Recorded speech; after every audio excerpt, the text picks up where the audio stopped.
বাসার সব পিচ্চি পোলাপান সাওয়াল সবাই মিলে প্ল্যানিং করলো তারা পিকনিক করবে। তো তাদের সেই ভাবনার কথা সে আমার কাছে বললো যে আন্টি, কারো আন্টি হই কারো আপু হই, সবাই এসে আমার কাছে আবদার করলো যে আন্টি আমরা তো পিকনিক করতে চাচ্ছি, কিন্তু কেমনে কি করব, আমরা তোমার কাছে টাকা জমা দেই, তুমি আমাদেরকে বাজার করে এনে দাও, তারপর হচ্ছে তোমরা রান্না বান্না করে সবাই মিলে একসাথে পিকনিক করি। তো আমি বললাম ঠিক আছে চল করি। ওরা সবাই পিচ্ছি পোলাপান, ওদের কাছে এত বেশি টাকা হবে না, সেই চিন্তা মাথায় রেখে ওদের কাছ থেকে নিলাম 50 টাকা করে, জনপ্রতি 50 টাকা, আর হচ্ছে ঘর থেকে 1 পট করে চাল দিবে।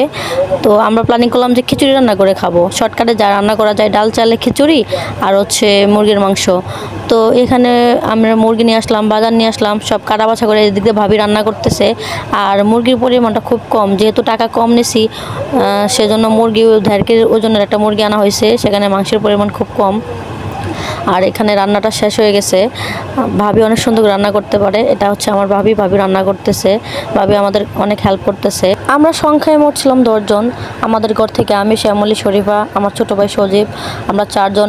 আর বাকি সব বাহিরের, মানে আমার বাস্তি বোন, ছোট বোন হয়, ছোট ভাই হয় ওরা।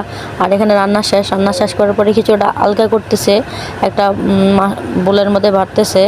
আর এইখান থেকেই মানে রান্নাঘর থেকে কিছুটা আর কি সবার ভাগ বাটোরা করে দেওয়া হবে। তো সবাই প্লেট নিয়ে আসলো। আর মাংসের পরিমাণ যেহেতু কম, সবার প্লেটে একটু মাংস কমে যাবে, কিছু করার নাই। খুশি হচ্ছে বড় কথা, সবাই মিলে একসাথে খাওয়া দাওয়া করতেছি, এটা হচ্ছে বড় কথা। কারো প্লেটে কম থাক বেশি থাক সেটা কোনো ফ্যাক্ট না। তো এখানে সবার জন্য বাড়তেছে। আর হচ্ছে অনেকটা খিচুড়ি হয়েছে, তো মানে 1 পট করে চাল দিছে মানুষ, আমরা হচ্ছে 10। খিচুড়ির পরিমাণটা অনেক বেশি ছিল, সবাই অনেক সুন্দরভাবে তৃপ্তি মিটিয়ে খাইতে পারছে।